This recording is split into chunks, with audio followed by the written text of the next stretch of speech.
안녕하십니까. 건축기사, 건축산업기사 필기 구조 과목 첫 번째 시간으로 오늘은 힘과 모멘트에 대해서 학습할 수 있도록 하겠습니다. 자, 힘은 무엇일까요? 힘이라는 것은 눈에 보이지 않게 어떠한 물체에 작용하는 것을 말씀드릴 수 있습니다.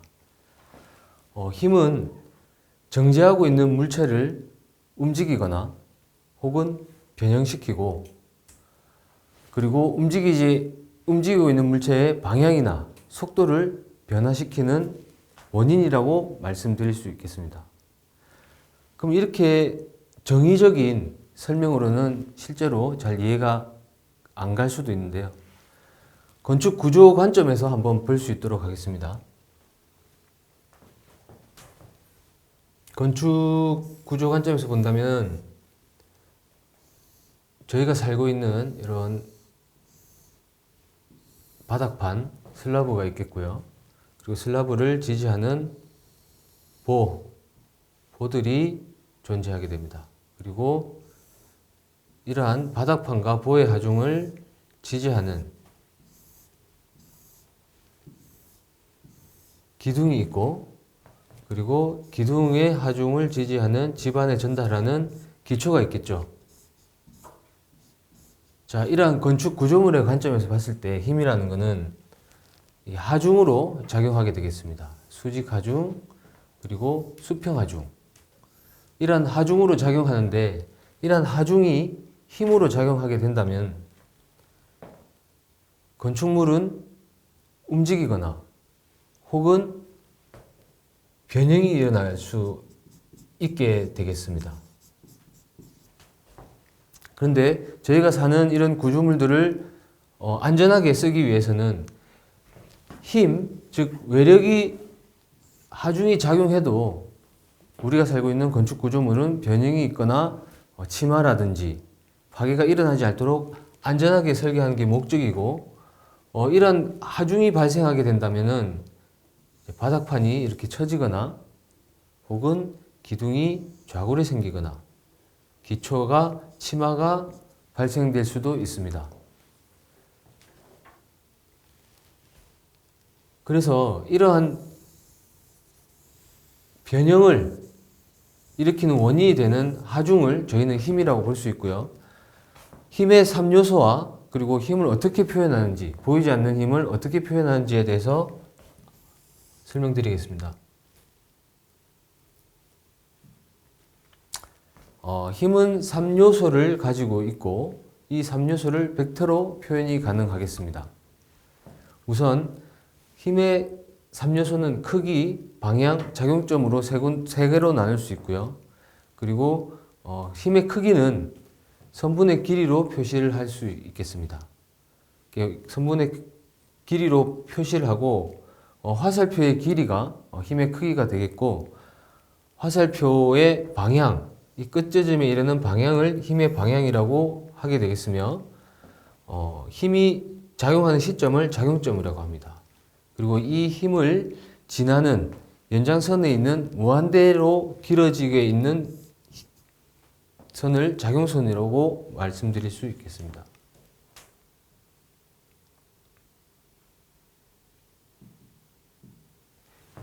자, 그러면 이러한 힘을 힘에 대한 기본적인 성질에 대해서 설명드리도록 하겠습니다. 우선 힘이 동일 작용선상이면 힘은 이동할 수 있다. 자, 여기에 X, Y 좌표계를 가져와 봤습니다. X축 1 작용선 상이라고 봤을 때 여기에 있는 F1은 이쪽으로 1,0을 원점으로 하는 좌표계로 이동을 할 수 있습니다. 그리고 F2도 이런 식으로 좌표계로 이동을 할 수 있습니다. 그래서 평면상에 이러한 힘들은 좌표를 축에 대입을 하든 아니면 일정한 같은 평면에 있을 때는 자유롭게 힘을 이동시킬 수 있다고 말씀드릴 수 있겠습니다. 그리고 힘에 대해서 본다면은 동일 작용선상의 힘은 더하거나 뺄 수가 있습니다.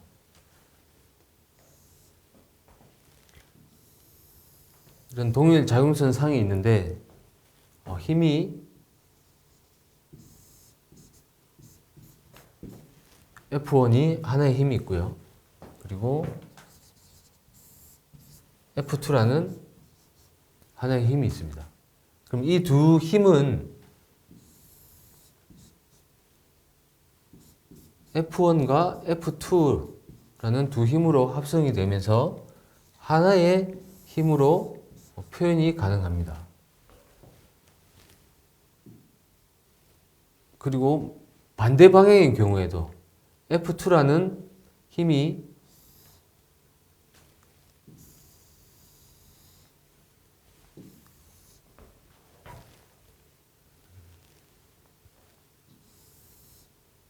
반대 방향으로 작용을 하더라도 F1과 F2의 힘의 합력을 구할 수 있고요. F2의 힘이 크다고 하면 힘은 좌측으로 이렇게 표현이 되겠습니다. 그리고 힘의 표현을 하기 위해서는 F1과 F2의 합력 힘이 리절트로 합력 힘을 구할 수 있고요. 이 힘을 표현을 하기 위해서는 x, y라는 좌표계에 대해서 표현을 할 수 있고, 그렇지 않으면 이 작용선과 합력 힘의 각도를 가지고 표현을 할 수 있겠습니다.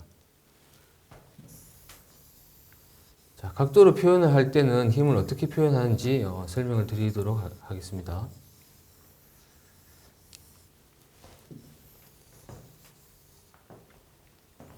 여기 R 힘과 X축과 이루는 각도를 세타라고 가정하겠습니다. 세타라고 한다면 힘 R의 표시는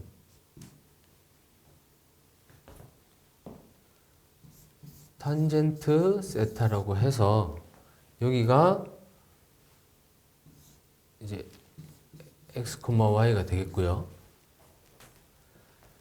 X축과 이 힘은 세타의 각을 가지고 있다라고 이렇게 표현을 할 수 있겠습니다.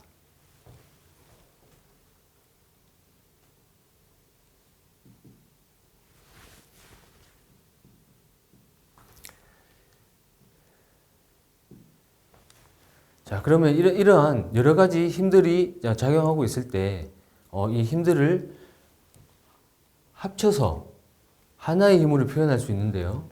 예를 들자면 이러한 어떠한 물체가 있습니다. 어떠한 물체가 있는데 이 물체에 힘이 가해지면 이 물체는 이동하거나 변형을 하거나 이렇게 작용을 받겠죠. 그리고 반대로 이런 힘이 또 같이 발생하게 된다면 이 물체가 받는 힘은 두 가지 힘이 되겠지만 이 힘의 합성으로 인해서 한 가지 힘으로 표현할 수 있겠습니다. 그래서 여기 보시는 바와 같이 F1과 F2 두 가지 힘이 발생하고 있는데요. 이 두 가지 힘을 합성하는 방법에는 첫 번째 기하학적인 방법과 그리고 좌표를 활용한 방법으로 나눌 수 있겠습니다. 그 중에 기하학적 방법에 대해서 설명을 드리자면 첫 번째 평행사변형법, 그리고 삼각형법, 그리고 다각형법으로 나눌 수가 있는데요. 가장 보편적으로 사용하는 평행사변형법에 대해서 설명드리도록 하겠습니다. 이 두 가지 힘을 하나로 합치는데 이 두 가지 힘이 이루는 사다리꼴 사각형을 작도를 하게 되고 그 새로 생긴 모서리 D점까지 이루는 대각선의 힘이 F1과 F2의 힘의 합력이라고 할 수 있습니다. 그렇다면 이러한 합력은 과연 얼마인지를 계산하거나 이렇게 알아봐야 되는데요. 힘의 합력 문제는 건축기사, 건축산업기사 문제에서 가장 자주 출제 빈도가 높은 문제이기도 합니다. 자, 우선 이래 힘의 합력을 구한 데는 피타고라스의 정리가 많이 주로 설명이 되는데요. 이러한 힘의 합력을 구하기 위해서 우선 삼각비라는 개념을 먼저 알아보고 넘어가도록 하겠습니다. 여기에 보시면은 평행사변을 작도했고 저희가 알고자 하는 힘은 R 힘입니다. 그리고 이러한 평행사변에서 수직으로 내린 선분 BCD가 있고요. 그리고 F1의 연장선인 AC 선분이 있겠습니다. 그러면 삼각비라고 본다면은 각에 대응하는 변의 길이를 이렇게 A, C, D라고 이렇게 표현을 해보겠습니다. 그러면 저희가 중학교 때 배웠던 사인 삼각비를 본다면 사인 알파는 C분의 A가 되죠. 그리고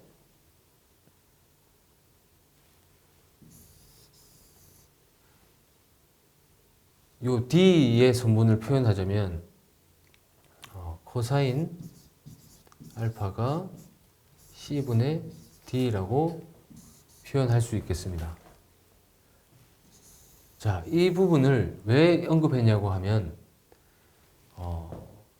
모든 A나 B에 대한 선분은 C에 대한 삼각비에 대한 함수로 표현할 수 있는데요.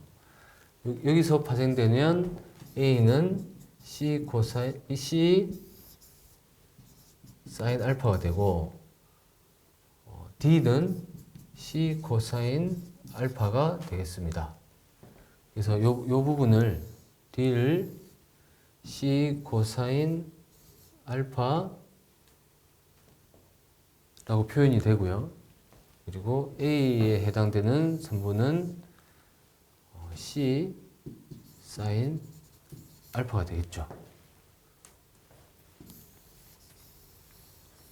그러면 저희가 구하고자 하는 이 힘의 합력은 이 큰 OCD의 큰 삼각형을 봤을 때 R제곱은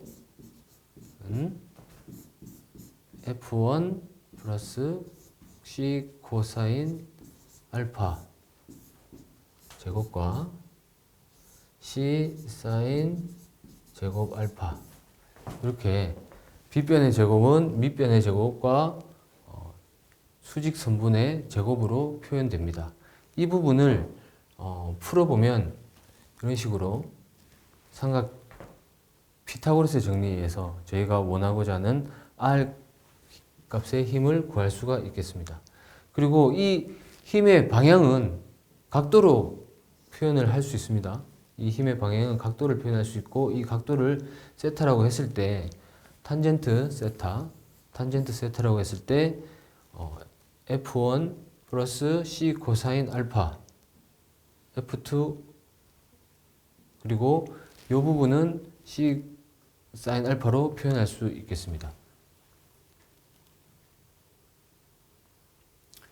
그리고 지금까지 기하학적인 방법에 대해서 힘을 표현하는 방법을 설명을 드렸는데요. 이제 좌표계를 이용해서 이러한 힘을 어떻게 표현하는지 설명드리도록 하겠습니다. 도식해법이고요. 여기에 F1, F2, F3, F4 네 가지 힘이 작용한다고 가정을 해보겠습니다. 그리고 각각의 힘이 X축과 이루는 각도를 세타 1, 세타 2, 세타 3 그리고 세타 4라고 가정을 한다면 앞서 배운 우리 삼각비에 이용한 힘의 분해를 설명을 드렸는데 F1 같은 경우에는 이 힘이 F1이 되겠죠. 길이가. 그렇게 되면 여기 X축에 해당되는 성분은 F1 코사인 세타가 됩니다. 코사인 세타 1. 여기가 F1 코사인 세타 1이 되고, 이 힘의 Y 성분은 사인이 되겠죠. F1 사인 세타 1이 되겠습니다. 그리고 다른 똑같은 방법으로 F2에 대한 이 힘을 좌표계로 나타낸다면 F2의 X축의 성분은 코사인입니다. 코사인 세타 2. 그리고 이 부분이 되겠죠. 그리고 우리가 Y축에 대한 힘의 분해를 했을 때는 F2의 사인 세타 2가 되겠습니다. 마찬가지로 이렇게 F1과 F3와 F4를 이렇게 사인과 코사인을 이용한 삼각비로 힘을 분해하게 되면 각각의 F3 코사인 세타 3, F3 사인 세타 3 이렇게 표현이 되겠고요. 그리고 F4 역시도 F4 코사인 세타 4, F4 사인 세타 4로 이렇게 각각의 4개의 힘이 XY 좌표계로 분해해서 설명이 가능하도록 하겠습니다.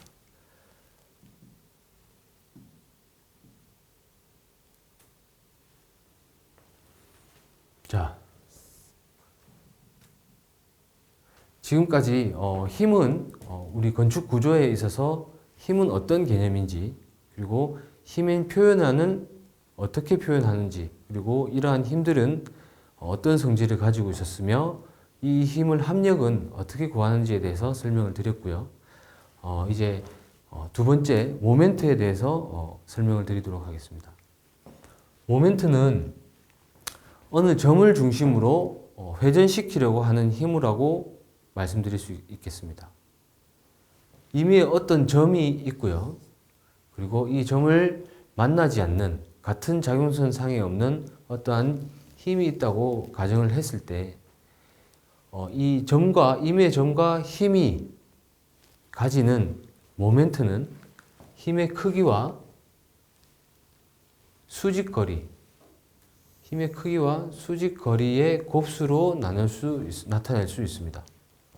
그래서 모멘트는 힘과 거리, 그리고 단위는 힘은 뉴턴이나 킬로뉴턴으로 표현이 되고 거리는 미터로 표현이 되죠. 그래서 두 개를 곱하게 되면 킬로뉴턴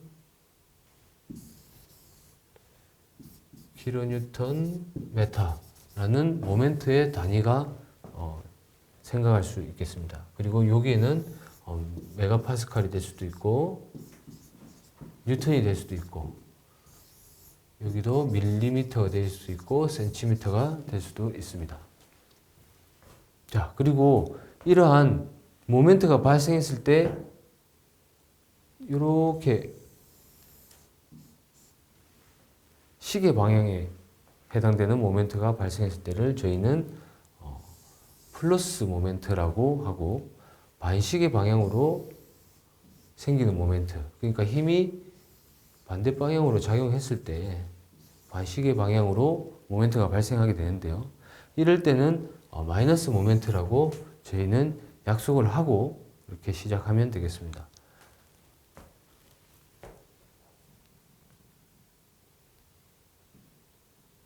자, 모멘트의 종류에는 크게 4가지 종류가 있다고 말씀드릴 수 있고요. 힘의 모멘트, 첫 번째 힘의 모멘트. 앞서 설명드린 바와 같이 임의의 한 점과 그리고 그 점을 만나지 않는 힘이 작용했을 때 생기는 모멘트, 힘 모멘트를 첫 번째가 되겠고요. 그리고 두 번째는 우력 모멘트라고 할 수 있습니다. 우력 모멘트는 우력이란 크기는 같으나 방향이 반대인 크기는 같지만 방향이 반대인 평행한 두 개의 힘으로 회전력을 발생하는 모멘트라고 설명드리겠습니다. 이렇게 두 개의 힘이 있을 때 두 힘은 서로 평행합니다. 평행하면 결코 만날 수 없겠죠. 그래야 된다면 이런 식으로 이 두 가지 힘에 의해서 회전하게 되는 모멘트 응력이 모멘트가 발생하게 되고요. 이 부분은 저희가 건축 재료나 구조 쪽에서 봤을 때 반력이 작용하고 그리고 아래로 하중이 작용했을 때 생기는 모멘트라고 할 수 있습니다. 그리고 반대로 하중이 밑으로 작용하고 위로 작용했을 때 이거는 이제 반시계 방향인 마이너스 모멘트가 발생하게 되고요. 이 모멘트의 크기는 모멘트의 크기와 거리로 산출할 수 있겠습니다. 여기서 좀 더 설명을 해드리자면 그 힘의 부호에 대해서 간략하게 언급을 하고 진행하도록 하겠습니다. 일반적으로 저희가 느끼기에 밑으로 떨어진다 라고 하면 밑으로 떨어진다고 하면 좀 부정적인 일단 순서적으로도 마이너스라는 생각이 들고요. 위로 올라간다. 그래서 위로 올라가는 힘은 플러스라고 이렇게 저희가 약속을 했습니다. 그리고 이러한 플러스와 마이너스의 방향으로 생기는 힘에 의해서 시계 방향으로 생기는 모멘트를 플러스 모멘트라고 하고요. 그리고 이쪽에서도 플러스 모멘트를 발생시키는 힘의 조합을 플러스 전단력 플러스라고 이렇게 약속을 하고 넘어가도록 하겠습니다. 반대로 반시계 방향으로 발생되는 모멘트를 마이너스로 하고 이 모멘트를 발생시키게 하는 두 힘을 마이너스 그리고 플러스 부호 규약을 가지고 설명하도록 하겠습니다.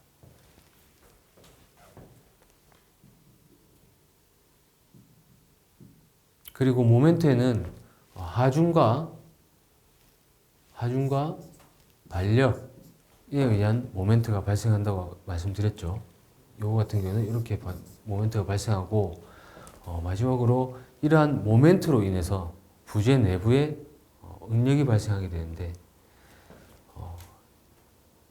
이 그림에서 보는 바와 같이 이 부분에 하중이 작용하고 반력이 생기는 경우와 아니면 실제로 모멘트만 작용하는 경우에 부재 내부에서는 응력이 발생하게 되는데요.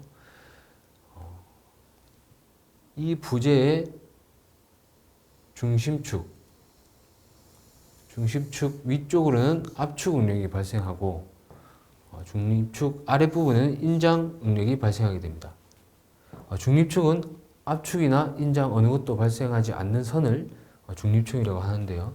이러한 외부의 모멘트, 외부의 반력 이런 것들에 의해서 부재 내부의 응력으로 생기는 힘 모멘트라고 할 수도 있겠습니다.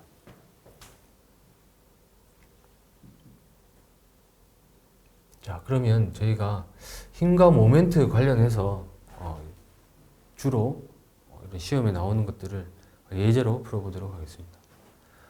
그림에서 A, B, C, D에 대한 모멘트의 크기를 비교한 것입니다. 크기를 비교한 것. 저희가 앞서 합석했던 것과 같이 모멘트는 힘과 거리의 곱이라고 표현할 수 있습니다. 그래서 이 부분도 보면 힘은 50kN, P2 힘은 50kN이고 거리는 각각 2m, 4m 이렇게 떨어져 있다고 보면은 A의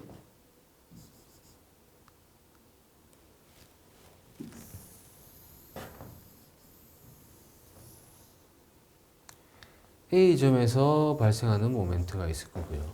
A점에서 발생하는 모멘트는 2m 곱하기 50kN 더하기 P2가 또 발생하죠. P2가 발생하면 50kN 곱하기 6m가 됩니다. 그리고 B에서 작용하는 모멘트는 B에서 작용하니까 이 점과 힘이 작용선상에 일치하게 됩니다. 그렇게 되면 수직거리가 발생하지 않죠.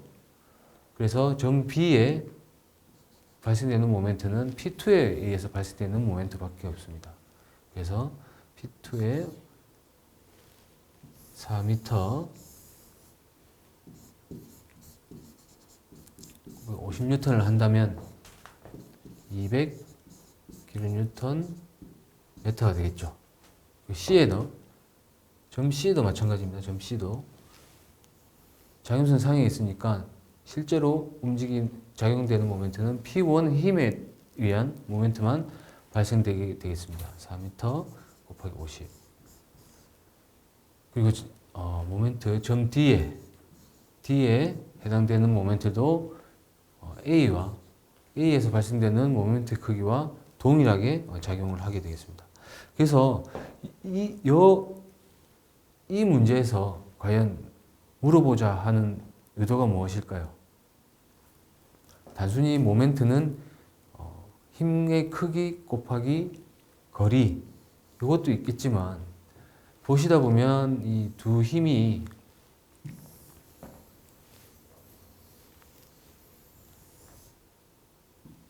두 힘이 서로 평행하고 방향이 반대이면서 힘의 크기가 같습니다. 우력이죠, 우력. 우력이 이런 식으로 시계 반대 방향으로 우력이 마이너스 모멘트가 발생하고 있고요. 그러면 이 우력은 각 어느 점에서나 동일하다고 얘기할 수 있습니다. 그래서 우력에 대한 문제를 물어보는 문제가 되겠습니다. 그리고 임의의 점 O점이 있습니다. 그리고 30kN의 힘을 가진 이런 힘이 작용하고 있고요. 그럼 O점에 대한 모멘트를 구하라 라는 문제가 되겠습니다. 모멘트는 힘과 그리고 임의 한 점과의 수직거리가 되겠죠. 그래서 이 부분이 4m로 나와 있어서 30kN 곱하기 4m 120kN/m 이렇게 하면 틀린 답이 되겠고요.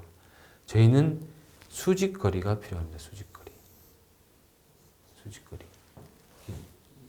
이 거리를 구해야지 이 모멘트 값을 계산할 수 있고 삼각비에 의해서 이 거리를 A라고 둔다면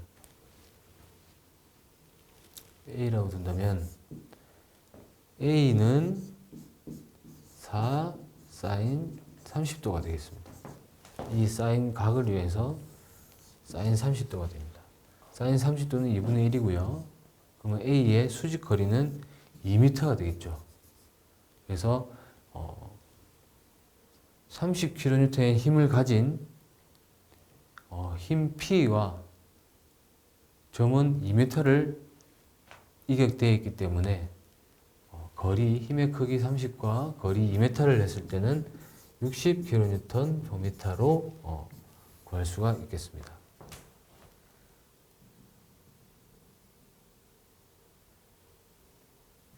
자, 이번 문제는 힘의 합성에 대한 예제가 되겠습니다. 힘의 합성이고요.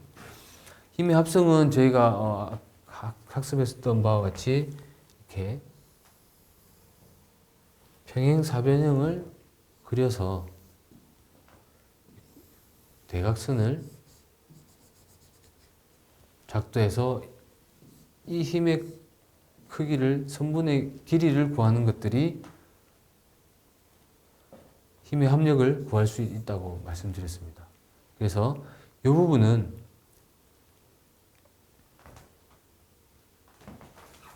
이런 식으로 피타고라스 정리를 활용하려면 이렇게 해서 이렇게 여기를 구하는 방법이 있고요. 그리고 두 변의 힘의 크기와 각도를 알고 있을 때 제2 코사인 법칙을 활용해서 힘의 합력을 구할 수 있습니다. 제2 코사인 법칙은 이런 식으로 본다면은 여기를 A, B, C라고 가정해 보도록 하겠습니다. C의 제곱은 A제곱 플러스 B제곱 마이너스 2AB 코사인 120도 라고 표현을 할 수 있고요. 이 부분이 이제 100뉴턴 플러스 100뉴턴, 그리고 이 부분은 마이너스 2 곱하기 100 코사인 120. 코사인 120은 마이너스 2분의 1입니다. 그래서 이 부분이 없어지기 때문에 C의 제곱은 100의 제곱으로 해서 100뉴턴이 될 수도 있고요. 그리고 기하학적으로 봤을 때 이러한 합력이 이렇게 된다고 가정한다면은 이쪽이 100뉴턴 그리고 60도가 되겠죠. 그러면 각을 60도를 가지는 정삼각형이 되겠습니다. 정삼각형은 세 변의 길이가 모두 같기 때문에 힘의 크기는 선분의 길이라고 정의가 되니 각각의 힘은 100뉴턴으로 이렇게 계산 없이도 구할 수가 있겠습니다.